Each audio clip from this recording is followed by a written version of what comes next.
Green Lantern Corps number 21, written by Van Jensen and Robert Venditti, art by Bernard Chang. So just one little thing I want to throw out. Obviously, we wrapped up all of the huge, sprawling Jeff Johns saga stuff last issue, and this issue was actually supposed to be written by Joshua Hale Fialkov, who was the writer of the book I loved, I, Vampire.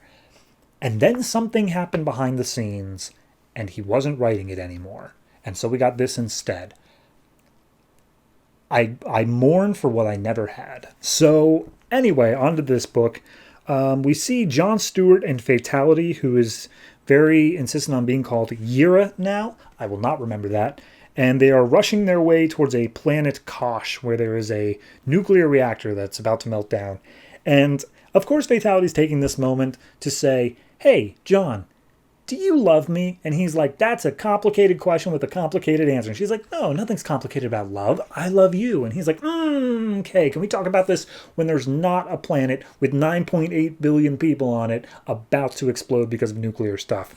And she's like, "I think that I deserve an answer." And he's like, "All right, whatever." So they make their way into this reactor. Everyone is dead, and the ring says no signs of life identified except for some unidentified life forms nearby. And it's like, "What do you mean unidentified? Like, you should know every alien life form, right?" And it's like, "Yeah, but we don't know these types." So they make their way deeper in, and they say, at this level, the radiation would kill us normal people, like, instantly. But for some reason, these creatures, who are these giant, like, lizard-looking creatures, are able to rip it apart with their bare hands. And so they're like, "All right, Green Lantern police, hands up." And they just like, "All right, kill them. Screw it. We're here to get our stuff and go."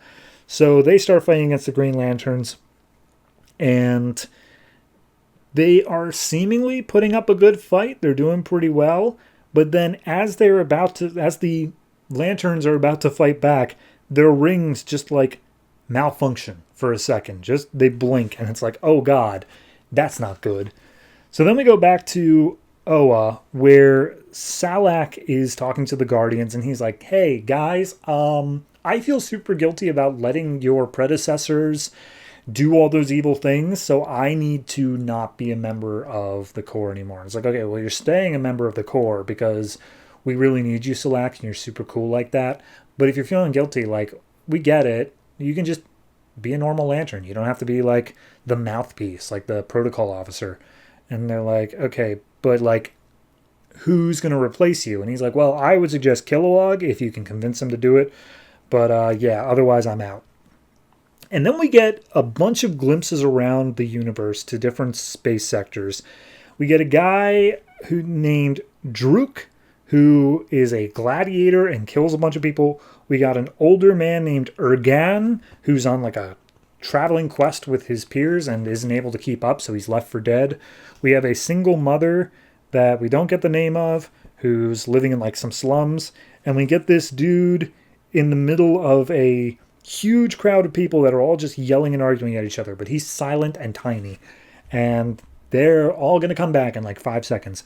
So then we go back to Kosh, where the Lanterns are barely managing to keep their stuff up and running so they don't die of radiation or by these mystery aliens. And then the system comes back up. Everything's fine again. So he's like, "All right, that was weird. Anyway, the reactor's about to go off now. We got 10 seconds left. It's either we choose to chase down the aliens or we stop the reactor." And of course, they want to save lives. So they put up a shield around the reactor. And Yura's like, "Our love will protect us." And John's like, "This fucking God. Yeah, and you're just like, "I get it. You can't say it. Whatever." So a giant nuclear explosion happens, and the aliens are like, "You can count on Green Lanterns to be martyrs more than anything else." So then we cut back to Oa, and Salak gets stopped by some other Green Lanterns, and are just like, "Hey, you were working with the Guardians. You're the ones who caused so many Green Lanterns to die." And he's like, "I promise you, I didn't know any of that, but like, yeah, no, I feel super guilty that like it happened on my watch." And so one of them, just Green Lantern, like slaps them with a construct. And then Soranik shows up and stops the beatdown and says, "Hey, he was a Green Lantern just as much as you. We all lost people we loved. Get to stepping." And so they leave, and Salak's like, "You should have let him beat me up. I feel awful." And it's like, "Well, that wasn't going to do anything for anybody."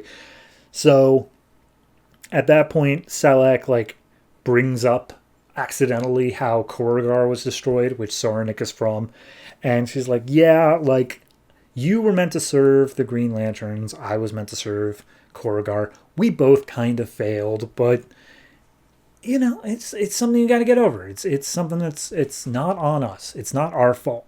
And we see a bunch of Green Lantern rings flying off planet to go find their new things, as we saw happen in Green Lantern number 21. And Salak explains like, "Yeah, Kilowog's going to take my place, and I don't know who's going to train the new Lanterns, but regardless, I'm going to go through and try to find what the old Guardians were hiding. If there's anything else, then maybe I can figure it out before like it rears its ugly head again." So at that point, alarm bells go off. Larfleeze is showing up. So they go off to attack. Then we go back to Kosh, where turns out John and Yura survived. And Yura's like, "Oh boy, for our next date, let's go somewhere without any nukes." And so they share a brief little laugh and they say, "All right, but for real, let's go chase down those aliens because like they're bad news." So they make their way over to a spaceport. They see the aliens, but then the aliens transform, they shapeshift into the race that is like normally on Kosh. And they're like, "Help us, those lanterns are trying to kill us," as the security guards come in. Then we go back to all the different people that I listed off before. The gladiator, the traveler, the single mom, and the little dude in the thing. And they all get Green Lantern rings. And except for the traveler guy, nobody wants them. The gladiator was much happier killing. The single mom is leaving her kid behind. And the dude in the, like, arguing center or whatever, he doesn't want to be an outcast. So when everyone sees him they're just like, "Man, Green Lantern sucked. That kid sucks. He's who needs him?"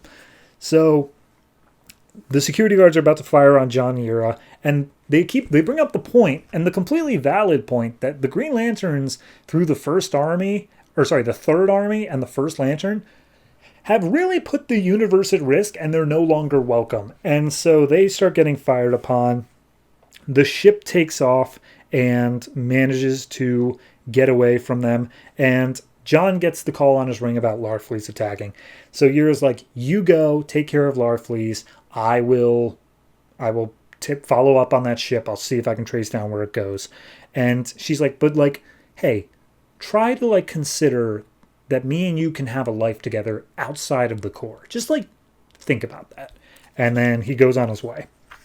And we see the alien ship is like, "Okay, we shouldn't have gotten caught in the first place, but like the fact that we did, we're good to have gotten away from them, because for centuries we've been in the dark, but now that the lanterns are weak, we're finally coming out. We are the Durlans, and we're here to take revenge against the lanterns." So the Durlans, for anyone who don't know, in Legion of Superheroes, that's Chameleon Boy, Chameleon Lad, Chameleon Kid, I can never remember. Point being, it's an alien that can shapeshift. That's the whole thing. So apparently they were never known about, and now they are finally being presented to the galaxy at large. That's interesting. I'm interested in that.